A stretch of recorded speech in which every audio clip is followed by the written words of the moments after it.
आज हम परमेश्वर से वचन से ये सीखेंगे।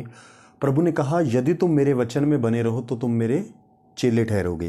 तो एक वचन से हम पढ़ते हैं, यहाँ पे क्या लिखा है हम पढ़ेंगे। यूहन्ना 8 का 31 और 32 दो वर्सेस के ऊपर हम ध्यान देंगे।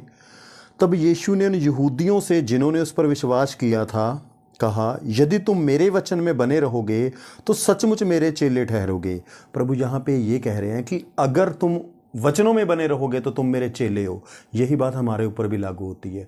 अगर हम प्रभु के वचनों के ऊपर बने हुए हैं तभी हम प्रभु यीशु मसीह के चेले हैं। अब आपने देखना है कि आपका जीवन प्रभु के वचनों के मुताबिक है या नहीं है, या आप वचनों के बाहर जी रहे हैं। अगर आप वचनों से बाहर जी रहे हैं तो आज से ही मन बदलिए और वचन को पढ़ना शुरू कीजिए, सुनना शुरू कीजिए, वचन के मुताबिक जीवन जीना शुरू कीजिए, ताकि प्रभु यीशु मसीह आपके बारे में ये बोले कि ये मेरा चेला है।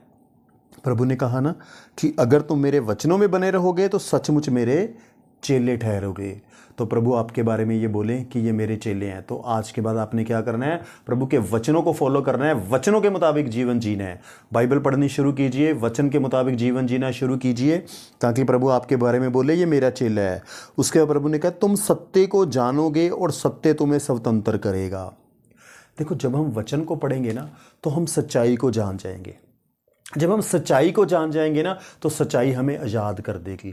मैं अपनी बारे की मैं बात करता हूँ, थोड़ा बताता हूँ। जब मैं परमेश्वर के बारे में नहीं जानता था ना तो मेरे जीवन मन में बड़े सारे सवाल थे, बहुत सारी चिंता रहती थी, बहुत सारा डर रहता था, एक बोझ रहता था। मैंने अपने माँ बाप से यही सुना था कि तुम्हारे जीवन में जो कुछ भी हो रहा है वो करने वाला परमेश्वर ही है। दुख तकलीफ आ रही, परमेश्वर कर रहा है। कहते थे बिना परमेश्वर की इच्छा पत्ता नहीं हिलता धरती पे। तो तेरे जीवन में सारी मुसीबतें लेके आने वाला कौन है? परमेश्वर है। तू गलती करेगा तुझे दंड देगा परमेश्वर देगा। मुझे ना गलत इन्फॉर्मेशन थी परमेश्वर को लेके, तो उसकी वजह से ना मेरे जीवन में बड़ी परेशानी रहती थी, एक बोझ रहता था, दुखी रहता था, डर रहता था। मुझे याद है मैं तो परमेश्वर के ऊपर दोष ही लगाता रहता था। कुछ जीवन में हो जाए, माँ बाप ने बोला था परमेश्वर ने किया है, कुछ गलती मेरी होती थी, दोष परमेश्वर के ऊपर लगाता रहता था। प्रभु तूने मेरे जीवन में ऐसा क्यों कर दिया, तुमने मेरे जीवन में ऐसा क्यों कर दिया। लेकिन जब जब प्रभु यीशु को जाना ना, बाइबल पढ़ी, तब समझ में आया कि नहीं, अगर मेरे जीवन में कुछ गड़बड़ हो रही है ना, वो परमेश्वर नहीं कर रहा है, वो मेरी गलती है, मेरे ज्ञान की कमी है। इसकी वजह से, बिना ज्ञान होने की वजह से मैं कोई ना कोई गड़बड़ कर लेता हूँ और दोष परमेश्वर के ऊपर लगाता रहता हूँ। आज की बात करूँ, मुझे कोई चिंता नहीं है, कोई टेंशन नहीं है। इतनी खुशी, इतनी शांति, इतना आनंद है मेरे पास, मैं बता नहीं सकता।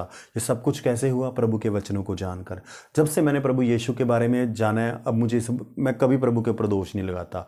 मैं नहीं बोलता प्रभु मेरे जीवन में कोई प्रॉब्लम भी आ जाए, मैं कहता हूँ प्रभु ये मेरी गलती है। मैं उसको ऊपर सोचता हूँ, सोच विचार करता हूँ कि ये जो दुख तकलीफ आया है क्यों आया है, मैंने ऐसी क्या गड़बड़ करी जिससे ये गलती हो गई, जिससे ये तकलीफ मेरे जीवन में आ गई। उसके बाद मैं डिसाइड करता हूँ आज के बाद दोबारा ये गलती नहीं करनी है। इसी तरह से जब आप परमेश्वर के वचन को जानोगे, सत्य को जानोगे, तो सत्य आपको आज़ाद करेगा।